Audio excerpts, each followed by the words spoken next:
ஒரிச்சான் கிணறு இருச்சா ஆயிர பொறிச்சா இனிக்கும். பிஞ்சு இனிக்குது, காய் கசக்குது, கனி துவக்குது. இதுல பிஞ்சு இனிக்குது, காய் கசக்குது, கனி துவக்குது. என்ன காரணம்? ஒரிச்சான் கிணறு கற்பப்பை, அதுல இருச்சான் கிணறு ஒரிச்சான் கிணறு இருச்சா ஆயிர ஒரு குழந்தை பிறந்தா இனிக்குது. குழந்தை எப்போது எல்லாருக்கும் பிடிக்கும், மழலை இல்லையா? எந்த குழந்தையா இருந்தாலும் எல்லாருக்கும் பிடிக்கும் சின்ன பிள்ளையா இருக்கும்போது. அதே 16 வயசா வந்துட்டா, இளைஞனா வந்துட்டான்னா உடை மாறுது, நடை மாறுது, சொல்லு பேச்சா கேட்கறது இல்ல.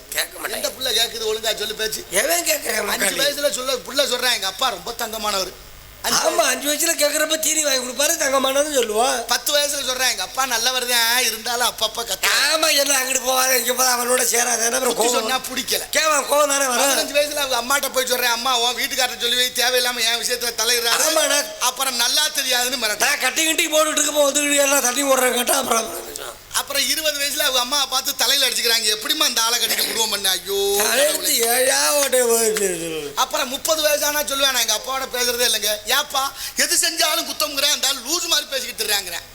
மண்டையில முடிவெடிட்டு வாங்கடான்னா கோடு போட்டு ரோடு போட்டு நாகரிகமா இருக்கு பேரு, பண்பாடா இருக்கு பேரு, கலாச்சாரமா இருக்கு. கோடு போடுறோம்ங்கிறத கேட்டு பேசுங்க. எதுக்கு தலையில ஏன் இப்படி முடிவெட்டும் போது கோடு போடுறோம்னா, பேனு போடுறதுக்கு ரோடு போட்டோம். எது போடுறதுக்கு? பேனு எங்க உற்பத்தி ஆகுது தெரியுமா? தலையில. எப்படி உற்பத்தி ஆகுது? நம்மளோட அழுக்குனால. வியர்வையால் உற்பத்தி ஆகுது. அப்ப பிறப்புல 4 இருக்கு, முட்டை, வியர்வை, வெப்பம், உப்புகள். அப்ப நாகரிகம் எங்க இருக்கு? முடி அலங்காரம் என்பது முக அழகா காட்டணும். ஆனா அவங்கெல்லாம் செஞ்சாலும் பரவாயில்ல, ஒரு சின்ன பிள்ளைய கூட்டிட்டு போய் அவங்க அம்மா கோடு கூட்டிட்டு வரான். எதுக்கு அந்த கோடுன்னு அந்த தாய்க்கும் தெரியாது, அந்த பிள்ளைக்கும் தெரியாது. 40 வயசு ஆனா அவனுக்கு கல்யாணம் ஆகி 4 பிள்ளை ஊட்டி பிறந்தா அந்த பயலுக்கு படுத்துற பாட்டில் அவன் சொல்லுவான், பாருங்க ஏன்டா அந்த பாடு படுத்துறிய? அந்த காலத்துல அவளை வறுமையிலேயே எங்களெல்லாம் எங்க அப்பா எப்படி வளர்த்தாரு தெரியுமா? எங்க அப்பா மாதிரி அப்பாவை பார்க்க முடியாது. 5 வயசுல சொல்லும் திரும்ப 40 வயசுக்கு தான் வருது. 35 வருஷம் இடைவெளி தேவைப்படுது. இது யதார்த்தம். இக்கரைக்கு அக்கறை பச்சை, அக்கறையோட இருந்தா இக்கரையும் பச்சை. வீட்டுக்குள்ள இருக்கிற வரைக்கும் பொம்பளை பிள்ளைலாம் தலையை அள்ளி கட்டிட்டு நல்லா தான் உட்காருதுங்க. இப்போவெல்லாம் வீட்டை விட்டு வெளியில வந்து 50 பிள்ளைலாம் தலையை விரிச்சு போட்டு தெரியுதுங்க. ஆமாங்க, இப்போ அதுதான் இது பேஷன். நம்ம நாட்டில் ஒரு வரலாறு இருக்கு தெரியுமா உங்களுக்கு? தென் மாவட்டங்கள்ல பெண்களுக்கு மார்பகத்துக்கு வரி போட்ட நாடு. ஐயோ. ஆமா, தமிழ்நாட்டில் பொறுமையா சொல்லு, தமிழ்நாட்டில் தென் மாவட்டத்துல பெண்களுக்கு மார்பகத்துக்கு வரி போட்ட நாடு இந்த நாடு கன்னியாகுமரி. மார்த்தாண்டத்துல அவ்வளவு பெண்ணுக்கு சிலை இருக்கு. அந்த வரி போட்டா எவ்வளவு பாரம் இருக்குன்னு தொட்டு பார்த்து வரி போட்டாங்களா, அவ்வளவு கொடுமை இருந்திருக்கு. ஒரு பொண்ணு வெகுண்டு இருந்தா தானடா வரி போற போறிய படுவாய்ப்பு இல்லைன்னா அறுத்து வீசிட்டு செத்து போனா அவ வேறு நாஞ்சலின்னு பேரு. அவளுக்கு சிலை வச்சு கும்பிடுது இந்த நாடு. எப்படி வாழ்ந்தோம் பாருங்க. அப்படி ஒரு பெண்ணு வடநாட்டிலேருந்து மேலை நாட்டிலேருந்து வந்த ஆங்கிலேய பெண்மணி மாராப்பு போட ரவுக்க தச்சு போடுற கற்றுக் கொடுத்த பெண்மணி இன்னைக்கு மாராப்புனா என்னன்னு தெரியாம தெரியும். கிடைக்கல அந்த வேலை. என்ன வேலை கிடைக்கல? இடம் பார்க்குற வேலை. உடனே இடம் ஓடணும்டா.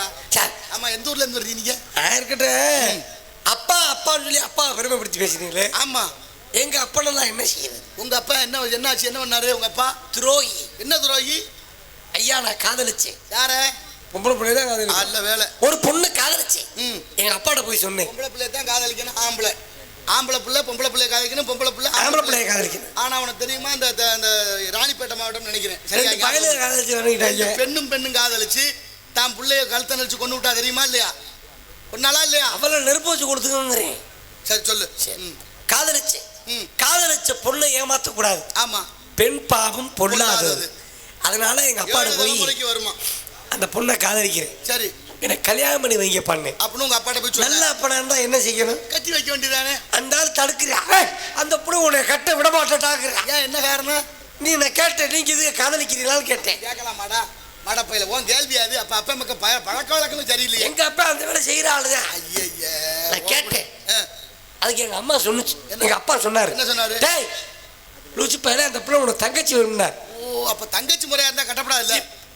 எனக்கு சந்தேகம். என்ன சந்தேகம்? அவங்க வேற நம்ம வேற. சரி, அது எப்படி தங்கச்சின்னு? அதுக்கு எங்க அப்பா சொன்னார். என்ன சொன்னாரு? அவங்க அம்மாவை நான் தான் வச்சிருந்தேன், எனக்கு பிறந்த பிள்ளை. என்ன கிரகம்டா, அதெல்லாம் நல்ல கதையிடா உங்க கதை. ஓ கடவுளே. சரி, அப்புறம் என்னாச்சு? அப்புறம் நான் என்ன, சரி தங்கச்சி கல்யாணம் பண்ணிக்க முடியுமா? அது நம்ம பண்பாடா? அது கலாச்சார சீரழிவு, தப்பு. அதனால வீட்டுல வந்து அழுதுகிட்டு இருந்தேன். இருந்தாலும் காதல் தோல்வி. சரி, எங்க அம்மா வந்தது ஏன்டா அப்படி இருந்துச்சு, ஏன்டா அழுகுறான்னு கேக்குறாங்க. அந்த பிள்ளைய காதலிச்சேன், அப்பாட்ட சொன்னேன். அப்பாட்ட சொல்லி அது தங்கச்சி வேணும்னு சொல்லிட்டாருமா, மனசு வருத்தமாயிருச்சு. அதான் பண்ணேன். நீ அந்த பிள்ளைய கல்யாணம் பண்ணிக்கிறான்னு எங்க அம்மா சொன்னிச்சு. ஏண்டா அப்பா தங்கச்சின்னு சொல்றாரு, அம்மா கல்யாணம் பண்ண சொல்றா, எப்படி அது? எங்க குடும்பம் ஒரு மானகட்ட குடும்பம். ஐயோ எங்க அம்மா லூச்சாமா நீன்னு போய் தங்கச்சி போய் கல்யாணம் பண்ணி சொல்லி உனக்கு அறிவு இருக்காமான்னு. அதுக்கு எங்க அம்மா சொன்னுச்சு. அது என்ன சொன்னுச்சு? கிறுக்கு பையனே நீ தானே. எங்க அம்மா சொல்லுது நான் உன்னையவே உங்க அப்பனு பக்கடா எடுத்து விடுக்காரன் தான்டா பெற்றிருந்துச்சு. நீ நல்ல குடும்பம்டா, இது குடும்பமாடா, இது ஒரு கதைன்னு சொல்லிட்டு கேவலம் மானங்கட்டவளை. அப்புறம் என்ன பண்றது? அந்த பிள்ளைய கல்யாணம் அப்புறம் என்ன பண்றது? அந்த பிள்ளைய கல்யாணம் பண்ணிட்டேன். இவ்வளவு பிரச்சனை இருந்து நீ கல்யாணம் பண்ணிட்டேன். அப்புறம் குழந்தையும் பிறந்துருச்சு. நல்ல வேலை. என்ன பொம்பளை பிள்ளை? ஆளும் குடிக்கு அடியாளும் பெண் பிறந்தாள். மகாலட்சுமி பிறந்துட்டா. நல்லது. அதை கொண்டு போய் ஜாதகம் பார்க்க போனேன். அந்த ஜாதகம் பார்த்தவர் சொன்னாரு ஜாதகமா இருந்துச்சா? எப்படி இருந்துச்சு? ஜாதகம் நல்ல அருமையான பிள்ளை, ரொம்ப யோகமான பிள்ளை. என்ன ஒரு விஷயம்னா என்ன, இந்த பிள்ளை யாரை என்ன சொல்லி கூப்பிடுதோ செத்து போயிடுவான்ட்டேன். அது யோகமாடாது தர்த்தம் இல்லையாடா? என்ன அது கொடுமை? என்ன பண்றது? தத்தி புத்தி வரையில தாத்தான்னுச்சு. தாத்தா என்ன சரி? எங்க அப்பா குளிச்சு. அப்புறம் கொஞ்ச நாள் கழிச்சு பாட்டி இருந்துச்சு. பாட்டி என்ன சரி? அம்மா குளிச்சு. அட என்னடா அது? பாக்கி இருக்கு நானும் என் பொண்டாட்டியும். ஆமா. அப்பதான் நான் நினைச்சேன் நமக்கு புள்ள உறக்கல குட்டி சாட்டா பிறந்து. சரி, சில வீட்டுல அப்படித்தான் இருக்கு. திட்டு பாருங்க அம்மா இருந்துச்சு பொண்டாட்டியை விட்டு. மூட்டை முடிச்ச காட்டி ஊரை விட்டு கிளம்பிட்டேன். ஆமா, இது நீ எங்க போனாலும் உன்னை விடாத. முடிச்சு உட்கார வச்சிட்டாங்க. பொண்டாட்டி சத்தியத்துல கிளம்ப உட்கார. சரி, நம்ம நேரம் என்ன விடுறது இருந்தேன். பள்ளிக்கூடம் போயிட்டு வந்த பிள்ளை அப்பான்னுச்சு. நல்லா இருக்கியடா, நீ சாகலையே. பக்கத்து வீட்டுக்காரு செத்து போயிட்டு. ஐயோ கடை. நல்ல குடும்பம்டா, நல்ல குடும்பம், பல்கலைக்கழகம். ஆமா, இது நம்ம குடும்பம் இல்ல. இது ஒரு கதைக்காக சொன்னேன். எனக்கு கிடைத்த மனைவி போல் மறக்கமையாது. வெக்கம் இல்லாம கதைக்காக சொன்னீங்க. எங்க பெத்த அப்பா அம்மா மாதிரி வர்றது. சிறந்த கோவிலும் இல்லை, தந்தை சொல் மிக்க மந்திரம் இல்லை, அன்னையும் பிதாவும் முன்னறி தெய்வம். 4 பேரை சிரிக்க சாலம் நன்று. தந்தையர் நாடனும் பேச்சிலே ஒரு சக்தி பிறக்குது மூச்சிலே. அருவாமீச்ச கொடுவா பார்வை ஆரம்போ கைய வச்சா தூள். இது ஏண்டா அது சினிமா பாட்டாச்சே? என்னடா நீ பாட்டுல தேவன் சொல்லி? இது புராணமா அது? ஆமா. கதையை பொருத்திட்டியா? அதோட பொருத்தியாச்சு. சொல்லு பாப்பா. அருவாமீச்ச கொடுவா பார்வை ஆரம்போ கைய வச்சா தூள்னா முருகப்பெருமான் அந்த இருக்காரா? இருக்காரு. ஆமா இருக்காரு. அருவாமீச்ச கொடுவா பார்வைனா திருச்செந்தூர்ல இப்ப ஐப்பசி மாதம் கந்த சஷ்டி விழா நடந்துச்சு. திருச்செந்தூர்ல முருகன் கோயில்கள் எல்லாமே நடந்துச்சு. அங்க சிறப்பு திருச்செந்தூர்ல தான். அங்கதான் மூலகாரணம். அது மூலகாரணம். அப்ப இந்த கந்த சஷ்டி எப்படின்னாக்க சூரசம்ஹாரம் தான் அதுக்கு நிறைவு நாள். அப்ப சூரனை வதம் செய்யறாங்க. இந்த அருவாமீசை கொடுவா பார்வைங்கிறது சூரபதுமனுக்கு அப்படி மூச்ச பெருசாச்சு. அது அருவாமீசை கொடுவா பார்வை. ஆறுமுகம் கைய வச்சா தூள்னா ஆறுமுகம் என்ற முருகப்பெருமான் வேளால் போய் குத்தியதால் ஒரு பக்கம் மயிலாகவும் மறுபக்கம் சேவலாகவும் போனதா. அதை தான் சுருக்கி அருவாமீசை கொடுவா பார்வை ஆறுமுகம் கைய வச்சா தூள். இதெல்லாம் சரி, ஏத்துக்கிற மாதிரி தான் இருக்கு. ஆனா நிறைய பாடல்களுக்கு விளக்கமே கண்டுபிடிக்க முடியலையே. எப்படி இருக்கு? கண்ணதாசன் ஐயா, பட்டுக்கோட்டை ஐயா, காமு சரிப்பு, உடுமலை நாராயண கவி, முத்துக்குமார், பெரிய பெரிய கவிஞர்கள் எல்லாம் பிறந்து பாடல்கள் எழுதி இன்னைக்கு வரைக்கும் அழியாத காவியங்களாக இருக்கு. அத்தனைக்கு ஒரு காரண காவியங்கள் இருந்தது. கண்ணதாசன் ஐயா எழுதினார இசைத்தமிழ் நீ செய்த அருஞ்சாதனைங்கிற ஒரு பாட்டு சிவபெருமானை பார்த்து திருவிளையாடல் புராணத்துல பாடுற காவியத்துல பாடுற பாட்டு மாளிகை ஐயா பாடுறாரு இல்ல. அதுல ஒரு பாட்டு வர, பிட்டுக்கு மண் சுமந்து பிரம்பாடி பெற்றவனே. சிவபெருமான் மதுரை என்பதிலே பிட்டுக்கு மண் சுமக்கிறாரு. அதனால பிரம்பால் அடிக்கிறாங்க. மக்களுக்கு எல்லாருக்குமே அது அடி விழுகுது. புராணம் வந்துருச்சா? வந்துருச்சு. அடுத்து சிவலிங்கம் சாட்சி சொன்ன கதையும் பொய்யோன்னு ஒரு வார்த்தை வரும். எங்க சிவலிங்கம் சாட்சி சொன்னுச்சு? சிவலிங்கம் எங்கன்னாக்கா அவர் திருநாவுக்கரசர் கல்யாணம் பண்ண இடத்துல. என்னடா ஏன்டா அவசரம்? ஒண்ணு எனக்கு சொல்ல விடு. தெரிஞ்சது மாதிரி சொல்லிட்டு வேற எதையா சொல்றேன். அப்ப சிவலிங்கம் சாட்சி சொன்னது யாருக்குன்னா, ஒரு வைசிய குல செட்டியார் ஒருத்தருக்கு அவங்க அக்கா வீட்டுக்காரர் இறந்துடுறாங்கன்னு செய்தி வருது. அவர் மதுரையில் இருக்காரு. அவங்க குடும்பம் பூம்புகார், காவிரிப்பட்டினம். அங்கே போறாரு. அவங்களுக்கு ஒரு பொம்பளை பிள்ளை தம்பிக்கு தான் கட்டி கொடுக்கணும்னு நினைக்கிறாரு. இவர் இங்கே ஒரு கல்யாணம் பண்ணி குழந்தை பிறந்துருச்சு. இப்போ அங்கே போன உடனே கல்யாணம் பண்ண விஷயம் தெரியாம அக்காவும் கணவனும் அக்கா வீட்டுக்காரர் இறந்தோன்னு அவங்களை அடக்கம் செய்து விட்டு அக்கா விட்டு பிள்ளைக்கு வேற யாரும் பாதுகாப்பு இல்லைன்னு கூட்டிகிட்டு வர்றாரு. வர்ற வழியில் திருப்புறம்பயம்னு ஒன்று இருக்குது கும்பகோணம் பக்கத்தில். அந்த ஊர் பக்கத்தில் வரும்பொழுது இரவாயிருச்சு. இரவு நேரம் படுக்கணும். படுத்திருந்தா அந்த இடத்துல அவருக்கு அரவம் திண்டி இறந்துடுறாரு. இறந்த உடனே பொழுது விடிஞ்சு அழுதுகிட்டு இருக்கிறா. அப்ப இறைவனுடைய திருவருளால திரும்ப உயிர் பெற்று அழுகிறான். 2 பேருக்கு திருமணம் நடக்குது. எனக்கு இருந்த ஒரே உறவு போச்சே, நான் எப்படி உலகத்துக்கு சொல்லுவேன்னு. அப்படி 2 பேரும் கல்யாணம் பண்ணிக்கிறாங்க. இந்த திருமணம் நடந்ததை உலகத்துக்கு சொல்லுமே யார் சொல்லுவான்னு கேட்கிற போதான் அங்க ஒரு வன்னி மரம், கிணறு, சிவலிங்கம் இருக்கு. எங்க இருந்தாலும் நான் உனக்கு சாட்சி சொல்லுவேன்னு சொன்னாரு. மதுரைக்கு வந்தாச்சு. மதுரைக்கு வந்த உடனேயே அங்க பெரிய சர்ச்சையாகுது. ஏற்கனவே இருந்த மனைவி வழக்கு தொடுக்கிறா. பாண்டிய மன்னன் வந்துருச்சு. பாண்டிய மன்னன் விசாரணை பண்ணும்போது திருமணம் நடந்தது. யார் சாட்சி? வன்னிமரம், கிணறு, சிவலிங்கம் சாட்சி. சொல்லுமா இங்கே சொல்லுவார்னு சொன்னா அசரீதியாக இன்னைக்கு மதுரை மீனாட்சி அம்மன் கோயில்ல ஈசானிய மூலையில் அந்த வன்னிமரம் கிணறு அந்த லிங்கம் இருக்குல்ல, அதை வச்சுதான் கண்ணதாசன் பாட்டு எழுதினாரு. சாட்சி இருந்தது. இப்போலாம் பாட்டாடா எழுதி பாட்டு இருக்குது. இப்போ கல்யாணம் தான் கட்டிக்கிட்டு ஓடி போலாமா, ஓடி போய் புள்ள ஊட்டி பெத்துக்கலாமா, என்னடா இதெல்லாம் பாட்டாடா. இதுக்கெல்லாம் விளக்கம் சொல்லுவியோ? எல்லாத்துக்கும் விளக்குது. என்னன்னு அருவா மீசை கொடுவா பிறகு சொன்னா. ஆமா, அதே மாதிரி இப்ப நான் சொல்றேன். அண்டம் காக்க கொண்டைக்காரி ரெண்டக்கா. இது எவ்வளவு பெரிய புராணத்தை இந்த பாட்டுல திணிச்சிருக்காங்க. அப்படியா? ஆமா. என்னது அது? அண்டம் என்றால் இந்த உலகம். ஆமா. உலகத்தை கட்டி காப்பது எம்பெருமான் சிவபெருமான். சிவபெருமானுக்கு 2 பொண்டாட்டி. ஆமா, தலையில ஒருத்தி பாகத்துல ஒருத்தி. தலையிலே கங்கை என்ற பெண்ணையும் உடலிலே பாதியாக பார்வதி. ஆமா இருக்கா. அதை தான் சுருக்கி அண்டம் என்றால் உலகம், உலகத்தை காக்கக்கூடிய சிவபெருமானுக்கு 2 மனைவியே தான் அண்டம் காக்க கொண்டைக்காரி 2 அக்கா. நீ இங்க இருக்க வேண்டிய ஆளே இல்லடா. அதே மாதிரி எழுதுனாங்க. ஆள் தோட்ட பூபதி நாடா, அமர தோட்ட பூபதி நாடா. அதுக்கு என்ன அர்த்தம்? அது எவ்வளவு பெரிய புராணம் தெரியுமா? ஆமா. என்ன புராணம்? அந்த புராணத்தை படிச்சு பார்த்துட்டு தான், அந்த கதையை பார்த்துட்டு தான் மகாத்மா காந்தி சத்திய சோதனைங்கிற புத்தகமே எழுதுறாரு. அது ஹரிச்சந்திரனுடைய கதையிலடா. அந்த கதை தான் இது. ஆள் தோட்ட பூபதினா அன்னைக்கு 56 தேசத்தை ஒரு குடையின் கீழ் ஆட்சி செய்வது ஆள் தோட்ட பூபதி. அந்த மக்களுக்கெல்லாம் அரசு, அதான் ஆள் தோட்ட பூபதி. தோத்து போயிருவாரு. அது ஆள் தோட்ட பூபதி. அமரர் தோட்ட பூபதினா அமரர்னா இறந்த சுடுகாட்டில் வந்து இன்னைக்கு நான் இங்க சுடுகாட்டில் புனை இருக்கிறேன்டா, அப்பேற்பட்ட அரசுங்கிறது இங்க புனை இருக்கிறது அமரர் தோட்ட பூபதி. நீ காசிக்கு போய் வந்தோன்னு தோன்றிய உதயமாடா. ஹரிச்சந்திர சுடுகாட்டுக்கு போயிட்டு வந்தியா? சில எல்லாம் இருக்கு பாத்தியா இல்லையா? சந்திரவதி, சந்திரமதி, சந்திரவிதி, சந்திரமதி இல்ல சந்திரவதி, புனிதவதி, பாக்கியவதி, குணவதி, வேதவதி, பார்வதி, தாராவதி, ஜெகவதி, தாராவதி. சரியா இருந்துச்சா? வார்த்தை உச்சரிப்பு. பொண்ணு கொடுத்தவங்க பொண்ணு எடுத்தவங்க சந்திக்கிறோம். எப்படி கூப்பிடுறான்? வாங்க சம்மந்தி. சம்மந்தினா என்ன அர்த்தம் தெரியுமா? என்ன?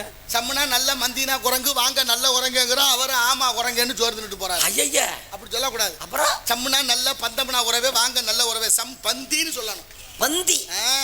பந்தம்னா உறவு இல்லையா? சரி இருக்கட்டா. நான் தேவலோகத்துல இருந்து வரேன். என் பேர் நாரத மகரிஷி. என் பேர் வீரத்தேவன்.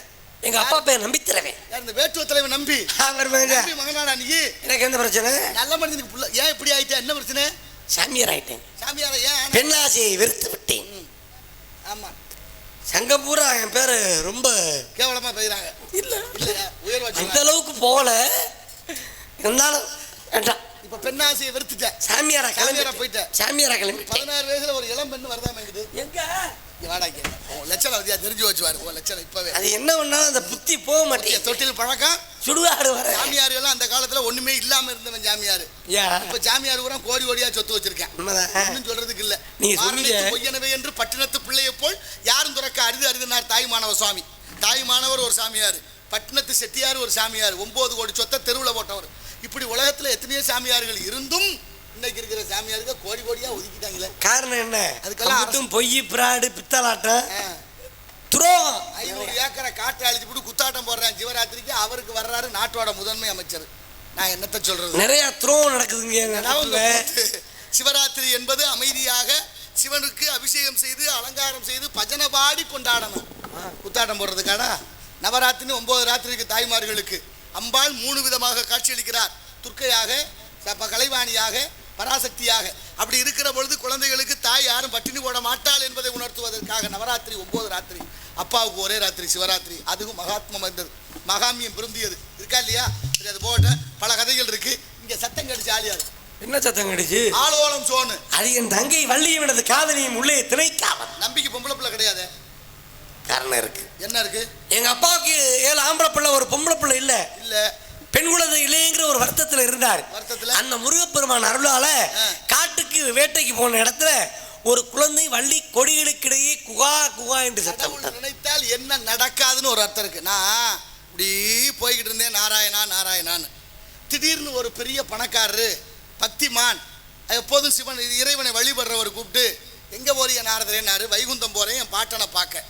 சரி போனீங்கன்னா கடவுள் என்ன பண்ணிக்கிட்டு இருக்கிறாருன்னு கேட்டுட்டு வாங்கன்னாரு. சரியா, நான் கேட்டுட்டு வரேன்ட்டு போனேன். அடுத்து கொஞ்சம் தூரம் போனோன்னு ஒரு ஏழ்மையான செருப்பு தைக்கிற தொழிலாளி அங்கே இருந்தார். அவர் சொன்னார், நாரத மகாமுனிவரே எங்கே போறீங்கன்னாரு. நானும் வைகுந்தம் போகிறேன் என் பாட்டை நாராயணனை பார்க்கன்னு சொன்னேன். கடவுள் என்ன செய்கிறாருன்னு கேட்டுவாங்க, நல்லா இருக்காரான்னு கேட்டுவாங்கன்னாரு. நானும் நேராக போனேன். அங்கே போய் என் பாட்டனை பார்த்து முடிச்சுட்டு, பரந்தாமா நான் வர்ற வழியில் ஒரு பக்திமான் சிவபூசை பண்ணிக்கிட்டு இருந்தாரு. அவர் உங்களை என்ன பண்றீங்கன்னு கேட்டுட்டு வர சொன்னாரு. அதே மாதிரி ஒரு செருப்பு தைக்கிற தொழிலாளியும் இந்த மாதிரி கேட்டு வர சொன்னாரு. நான் என்ன போய் சொல்லன்னு கேட்டேன். என் பாட்டன் சொன்னாரு, மகாவிஷ்ணு நாரதா நீ போய் சொல்லு, ஒரு ஊசி காதுக்குள்ள யானையை நுழைச்சிக்கிட்டு இருக்கிறாருன்னு போய் சொல்லுன்னாரு. எப்படி ஊசி ஓட்டைக்குள்ள யானையை நுழைக்க முடியும்? இப்போ நான் வந்துட்டேன். வந்தோடனே அந்த பணக்காரர் கேட்டாரு, அந்த பக்திமான் என்ன பண்றாருன்னு கேட்க சொன்னே, கேட்டியலா அப்படின்னாரு. ஆமா கேட்டேன். என்ன பண்றாரு? ஒரு ஊசி காதுக்குள்ள, ஊசி ஓட்டை இருக்குல்ல, ஊசி காதுக்குள்ள யானையை தள்ளிக்கிட்டு இருக்கிறாரு, புகுத்திக்கிட்டு இருக்கிறாருன்னு சொன்னேன். அவர் சொன்னாரு, இதெல்லாம் நடக்கிற காரியமா? ஊசி காதுக்குள்ள யானை போகுமா? இது என்ன பைத்தியகாரத்தனமா இருக்குன்னாரு அவர். இப்போ அடுத்து செருப்பு தைக்கிற தொழிலாளி அவர் கேட்டாரு. ஆமா அவர் சொன்னாரு, அவர் நீங்க கேட்டது மாதிரி கேட்டேன். என் பாட்டன் சொன்னாரு, ஊசி காதுக்குள்ள இப்போதைக்கு என்ன பண்றாருன்னா யானையை புகுத்திக்கிட்டு இருக்காருன்னு சொன்னேன்.